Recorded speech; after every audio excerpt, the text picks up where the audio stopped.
जोहार वैसा, जोहार वैसा, जोहार वैसा, जोहार वैसा। చేపట్టుతున్నటువంటి మాజీ మంత్రివర్యులు రాష్ట్ర బీఎస్సీ సభ్యులు నల్లపరెడ్డి ప్రసన్న కుమార్ రెడ్డి గారు మరియు అదేవిధంగా రాష్ట్ర యువజన విభాగం ప్రధాన కార్యదర్శి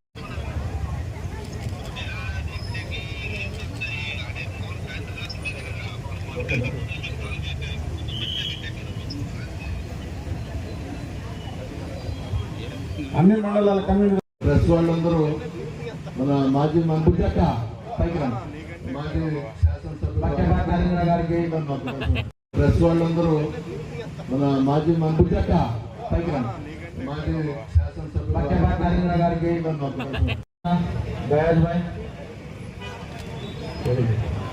నరసింహ రెడ్డి గారు మరియు అదేవిధంగా బయట నుంచి వచ్చినటువంటి సీనియర్ నాయకులు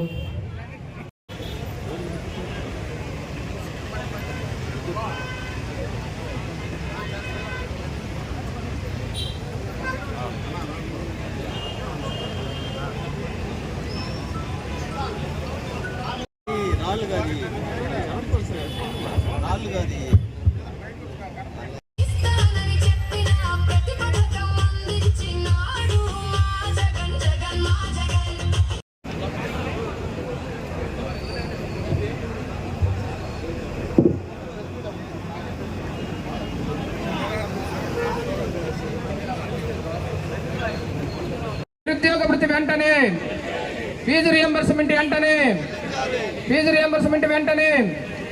జై జగన్, జై జగన్, జిందాబాద్ వైఎస్ఆర్ కాంగ్రెస్ పార్టీ, జిందాబాద్ వైఎస్ఆర్ కాంగ్రెస్ పార్టీ. జరిపించాలి డిఎస్సి పై సిబిఐ విచారణ. Mega DSC, mega DSC, mega DSC.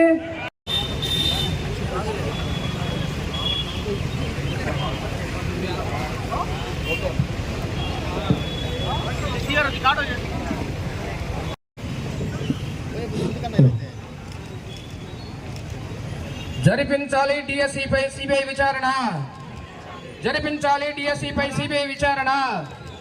Jagan, జై జగన్, జిందాబాద్ వైఎస్ఆర్ కాంగ్రెస్ పార్టీ. మెగా డిఎస్సి రాజీనామా చేయాలి లోకేష్ వెంటనే, రాజీనామా చేయాలి లోకేష్ వెంటనే, రాజీనామా చేయాలి లోకేష్ వెంటనే.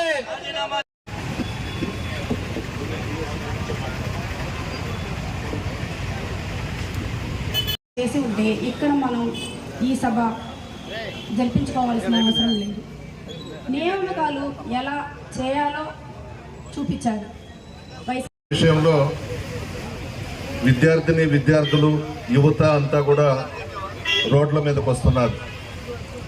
చంద్రబాబు నాయుడు, లోకేష్ ఇద్దరు కలిసి ఈ డిఎస్సి ద్వారా నియమించాల్సినటువంటి టీచర్ పోస్టులన్నీ కూడా అమ్ముకున్నారు. ఒక్కొక్క పోస్టుకి 15 లక్షల నుంచి 20 లక్షల దాకా రేట్లు పెట్టడం కూడా జరిగింది. ఇక ఈరోజు మనం అందరం కూడా లోకేష్ రాజీనామా చేయాలని అడుగుతున్నాం. లోకేష్ చెడిపోవడానికి కారణం చంద్రబాబు నాయుడు. చంద్రబాబు నాయుడికి ఒక్కగానొక్క కొడుకు లోకేష్. చంద్రబాబు నాయుడు మంత్రిగా, ముఖ్యమంత్రిగా ఉన్నప్పుడు ఆ సంపాదించిన డబ్బంతా కూడా ఇంట్లో లోకేష్ కళ్ళతో చూశాడు, చూసి నేర్చుకున్నాడు. నేర్చుకునే ఈరోజు విద్యాశాఖ మంత్రిగా ఒక్కొక్క పోస్టుకి ఎంత తీసుకోవాలనేది నియమించి అర్హులైనటువంటి వాళ్ళందరినీ కూడా ఈరోజు అన్యాయం చేశారు. చంద్రబాబు నాయుడు ఆస్తి 2 ఎకరాలు వాళ్ళ తండ్రి గారు ఖర్జూరపు నాయుడు ఇచ్చింది. ఈరోజు 4 లక్షల కోట్లకి అధిపతి ఆయన. ఇవన్నీ చూసి లోకేష్ చంద్రబాబే సంపాదించాడు, నేనెందుకు సంపాదించకూడదని సంపాదన మీద పడిపోయాడు. ఏదేమైనా యువతకు, విద్యార్థులకు నేను పిలుపునిస్తున్నా. ఈ మధ్యన ఢిల్లీలో ఏ విధంగా అయితే చేసి కేంద్ర ప్రభుత్వం మెడలు వంచి విద్యాశాఖ మంత్రి చేత రాజీనామా చేయించారో అదేవిధంగా మన రాష్ట్రంలో కూడా రోడ్ల మీదకు రావాలి, పోరాడాలి. ఈ ప్రభుత్వమే కొనసాగితే అందరికీ కూడా అన్యాయం జరుగుతుంది. ఈ కూటమి ప్రభుత్వంలో జరిగే అవినీతి అక్రమాలను మనం పెద్ద ఎత్తున ప్రజల్లోకి తీసుకుపోవాల్సిన అవసరం ఉంది. ఏ ఒక్క హామీ కూడా నెరవేర్చలేదు. ఈ 2 సంవత్సరాలలో బాగా సంపాదించుకున్నారే తప్ప ప్రజల గురించి, అన్ని వర్గాల గురించి పట్టించుకోలేదు.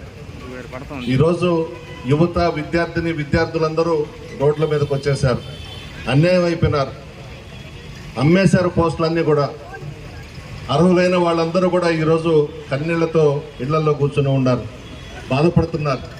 చంద్రబాబు, లోకేష్ చేసిన పనికి సమర్థించుకుంటున్నారు సిగ్గు లేకుండా. మరలా చాలా జాగ్రత్తగా చేశాం, నిజాయితీగా చేశామని సమర్థించుకుంటున్నారు. దీని మీద అందరూ కూడా ముందుకు రావాలని చెప్పి కోరుకుంటూ రజత్ రెడ్డి.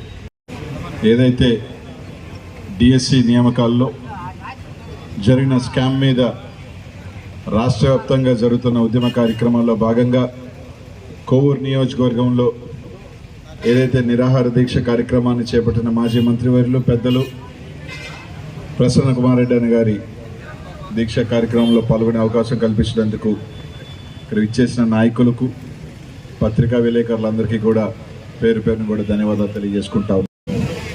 కూటమి ప్రభుత్వం వచ్చిన తర్వాత కేవలం దోపిడీ, అరాచకాలు, ఎవరైనా మాట్లాడితే వాళ్ళ మీద కేసులు పెట్టడం, జైలుకు పంపించటం, ఏదో రకంగా భయపెట్టడం, ఈ కార్యక్రమాలు తప్ప ఏదైతే ఎన్నికల్లో హామీలు ఇచ్చారో ఒక్క హామీలు కూడా నెరవేర్చకుండా ఈరోజు అధికారంలోకి వచ్చి కేవలం ఈరోజు స్కాములతో ఈరోజు ఈ ప్రభుత్వం ఉంది. ఈరోజు నిజంగా భారతదేశం మొత్తం కూడా నీటు పేపర్ లీక్ అయితే ఈరోజు అన్ని రాష్ట్రాల్లో కానీ ఢిల్లీలో కూడా భారతదేశం ఒక్కసారి ఉలిక్కిపడేలాగా జెన్జీ చేసిన ఉద్యమ కార్యక్రమానికి ఆఖరికి ఎడ్యుకేషన్ శాఖ మినిస్టర్నే ఈరోజు రిజైన్ చేయించే కార్యక్రమం ఈరోజు. ఏమాత్రం చిత్తశుద్ధున్నా, ఏమాత్రం కనీసం ఏదైతే అనేక మంది బిడ్డలు సంవత్సరాల తరబడి చదువుకొని ఎగ్జామ్స్కి ఇదై వస్తే ఈరోజు వాళ్ళు అనేక రకాల లొసుగులతో వాళ్ళకి నచ్చిన వాళ్ళకి డబ్బుల చేతులు మార్చి ఈరోజు డిఎస్సిలో వాళ్ళకి అవకాశాలు కల్పించడం నిజంగా ఈరోజు భారతదేశంలో అది చూస్తూ ఉన్నాం. ఈరోజు చంద్రబాబు నాయుడు గారు ఆయన కొడుక్కి ఉద్యోగం వస్తే చాలు, ఆయన కొడుకు ఒకడే ఈ రాష్ట్రం మొత్తంగా దోపిడీ చేసినా ఎటువంటి ఇది లేకుండా ఈరోజు నిరుద్యోగ భృతి అన్నాడు, 4,000 అన్నాడు. కనీసం 2 సంవత్సరాలు అవుతుంది. మనం చూశాను ఆయన సతీమణి భువనేశ్వరి గారు ఒక మాట అన్నారు, ఆయన చెప్పినయే చేయగలిగినే చెప్తాడు, చంద్రబాబు నాయుడు గారి జీవితంలో అబద్ధమే చెప్పాడు. నిజంగానే అదే పెద్ద అబద్ధం అని చెప్పిరో తెలియజేస్తా ఉన్నాం.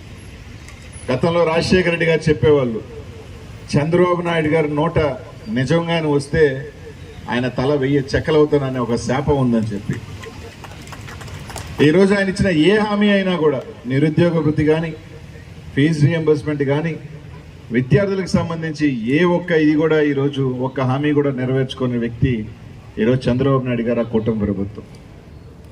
ఈరోజు జగన్మోహన్ రెడ్డి గారు కూడా భారతదేశంలోని ఎవరు చేయని విధంగా ఒకేసారి 1,30,000 సెక్రటేరియట్ ఉద్యోగాలు ఇస్తే ఎక్కడా కూడా ఒక చిన్న ధర్నా కార్యక్రమం కానీ, చిన్న అవకతవకలు ఉందని కానీ ఎవరు కూడా ప్రశ్నించలేని విధంగా 1,30,000 ఉద్యోగాలు ఇచ్చిన ఘనత ఆ రోజు మన ముఖ్యమంత్రి జగన్మోహన్ రెడ్డి గారు అని చెప్పి తెలియజేస్తా ఉన్నాను. అదే ఈరోజు ఏది చూసినా ఆఖరికి క్రీడల్లో ప్యాకాటను కూడా చేర్చారంటే ఇంతకన్నా గొప్ప వాళ్ళని ఎక్కడన్నా ఉంటారా అని అడుగుతా ఉన్నా. ప్యాకాటను కూడా ఒక క్రీడలాగా చేర్చి దాంట్లో కూడా నైపుణ్యం ఉన్న వాళ్ళకి మేము ఉద్యోగం ఇస్తామని చెప్తున్నారంటే ఇంతకన్నా దౌర్భాగ్యం దరిద్రం ఇంకెక్కడా లేదని ఈరోజు తప్పకుండా లోకేష్ని ఈరోజు ఖచ్చితంగా కూడా ఏదైతే కేంద్ర విద్యాశాఖ మంత్రి రాజీనామా చేశాడో అదేవిధంగా కూడా లోకేష్ నైతిక బాధ్యత తీసుకొని ఈరోజు రాజీనామా చేయాల్సిన బాధ్యత ఈరోజు ఈ ప్రభుత్వం మీద ఉందని చెప్పి తెలియజేస్తా ఉన్నాం.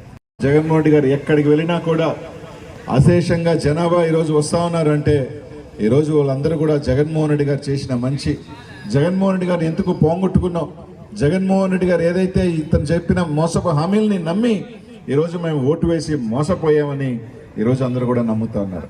ఇంత జరుగుతూ ఉన్నా ఒక ఆయన మాత్రం అప్పుడప్పుడు తలుక్కుని వస్తాడు. తలుక్కుని వచ్చి 4 మాటలు మాట్లాడి చంద్రబాబు నాయుడిని కవర్ చేసుకొని వెళ్ళే పని ఆ పవన్ కళ్యాణ్ చేసే కార్యక్రమం. ఈరోజు విద్యార్థులు నష్టపోతూ ఉన్నారు, ఎంతోమంది పేదలు నష్టపోతూ ఉన్నారు. ఫీజు రీఎంబర్స్మెంట్ రాక అనేక మంది బిడ్డలు చదువులు ఆపేసుకుంటూ ఉన్నారు. నిరుద్యోగ వృత్తి కనీసం ఒక ఉద్యోగం ఇచ్చిన దాఖలాలు లేవు. ఆయన చేస్తుందని ఏంటంటే జగన్మోహన్ రెడ్డి గారు టెంకాయ కొట్టి స్టార్ట్ చేసి పూర్తయ్యే దశలో ఉంటే అవి ఓపెన్ చేసేసి అవి నేను చేశాను అని చెప్పుకొని ఘనత తప్ప. ఎందుకంటే ఈరోజు చూస్తూ ఉన్నాం, ఏది తీసుకొచ్చినా జగన్మోహన్ రెడ్డి గారు తీసుకొచ్చారు. దాన్ని ఇప్పుడు తీసుకొచ్చి పేరు మార్చో లేదంటే హైప్ చేసుకోనో వీళ్ళు తెచ్చుకోమని చెప్పుకొని మోసం చేయడం తప్ప ఇంకోటి లేదు.